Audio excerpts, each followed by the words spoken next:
Bom dia, boa tarde, boa noite. Sejam bem-vindos ao Pod Obra. Eu sou o seu host e apresentador Pedro Ferreira e esse é o nosso quarto episódio desse podcast, onde nós trataremos da última análise, a análise dos 2 últimos anos de mandato do Rafael Greca em relação aos outros 2 prefeitos, Luciano Dutti e Gustavo Frutti, Então, como havia falado, no último episódio, o Frutti não conseguiu se reeleger, perdeu para o Rafael Greca em 2016.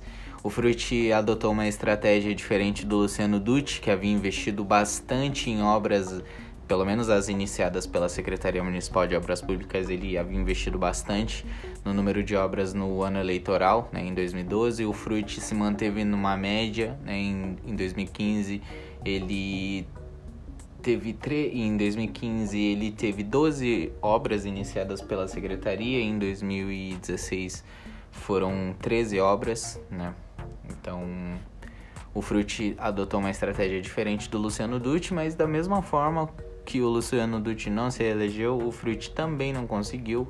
Então agora a gente vai fazer uma análise do mandato do Rafael Greca, para saber se valeu a pena para ele ter adotado alguma estratégia em relação a isso ou não. Então, para a gente poder analisar aqui o mandato do Rafael Greca, é importante a gente ressaltar que no ano de eleição dele e no ano anterior foram meses diferentes das outras 2 análises.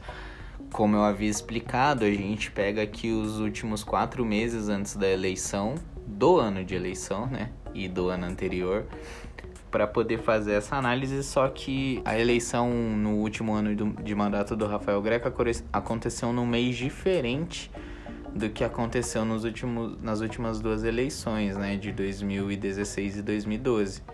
Em 2020, que foi quando foi realizada a última eleição em Curitiba, municipal, ela aconteceu em novembro. Então, diferente dos outros anos que eram de junho a setembro, dessa vez a gente vai de julho a outubro nessa análise, Então é de julho a outubro em 2020 e de julho a outubro em 2019, Então, vamos aos números.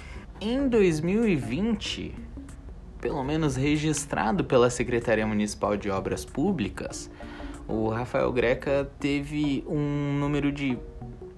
O Rafael Greca iniciou, se é assim que a gente pode dizer, mesmo que não tenha sido ele diretamente quem iniciou as obras, com o aval dele que elas acontecem, foram 21 obras realizadas de julho, ou pelo menos iniciadas de julho a outubro, enquanto em 2019...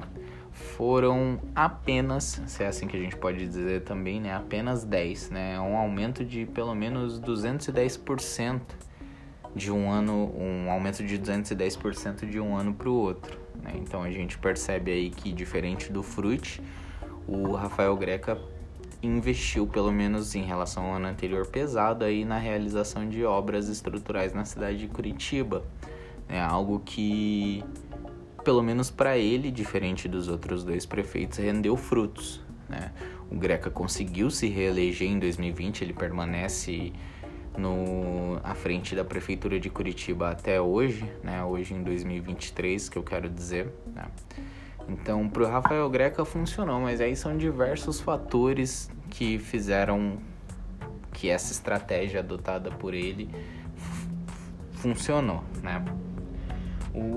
Em relação aos outros 2 prefeitos, o Greca, pelo menos comparado ao Frutti, teve um investimento maior no ano de eleição, nessas obras realizadas pela Secretaria Municipal de Obras Públicas, mas em relação ao seu atual mandato, esses números permanecem parecidos, Não houve um aumento significativo em relação a isso. Diferente dos outros 2, o Greca foi reeleito, Então, assim, é importante a gente perceber como o que foi falado lá no primeiro episódio, dessa impressão, dessa crença popular de que os prefeitos investem mesmo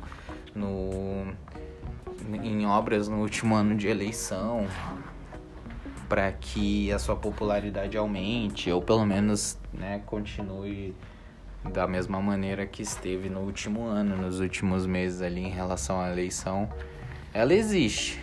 Pelo menos em 2 dos 3 mandatos isso está claramente registrado através dos números, né? O Luciano Dutti com 42 obras no ano de eleição, o Greca com 21, né? Então tem um aumento, né? Enquanto um foi de 700%, o outro foi de 210%. Assim, são números bem diferentes, mas que representam um aumento significativo, né? Então a diferença para a reeleição muito provavelmente não está nesse detalhe das obras, está no conjunto todo do mandato, né? Tá na forma de falar com o público, na forma de lidar com a população, com as necessidades da população, pelo menos de estar disponível para ouvir, né, das reclamações e também elogios da população, das pessoas que te colocaram ali nesse cargo, né? Então, diferente do Frutti e do Dutti, o Greca conseguiu a reeleição, né?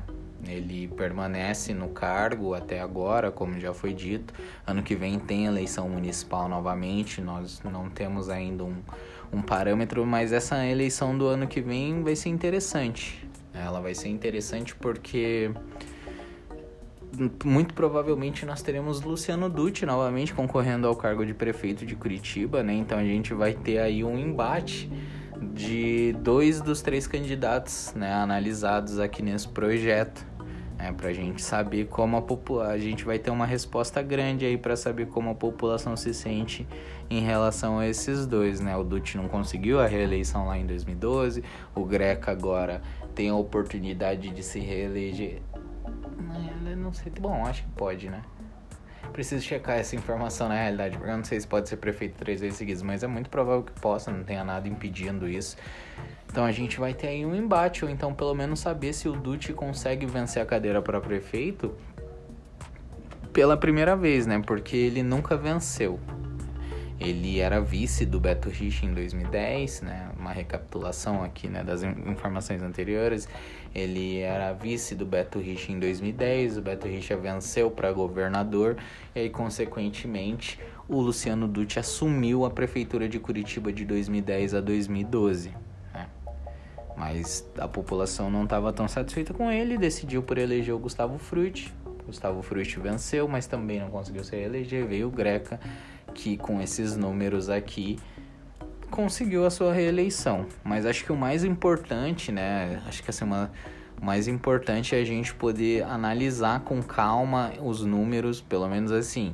Isso é um recorte do recorte do recorte, esse projeto, né? A gente poderia analisar todas as secretarias de Curitiba, todas as obras registradas, mas isso daria um trabalho muito extenso e eu acho que não, pelo menos com tempo disponível para produção, ele também não representaria o que a gente quer esclarecer, né? Se há ou não um aumento das obras em anos de eleição. Os 3 anos de eleições analisados aqui mostraram que sim, há sim aumento das obras nos anos de eleição. Então fica a critério de você, ouvinte, você telespectador, você que está me assistindo, né, seja no YouTube, se esteja me ouvindo no Spotify ou até assistindo no Spotify também, fica aí para você pensar com a sua própria cabeça, né? O que você tiraria de conclusão em relação a isso? Esse vai ser o tema do nosso próximo episódio, né? O último episódio dessa série, né? Dessa série relacionada a esse projeto aqui no nosso Pod Obra. Então, bom dia, boa tarde, boa noite para você que me acompanhou até aqui. Eu sou o seu host e apresentador Pedro Ferreira. Espero você no próximo episódio. Valeu!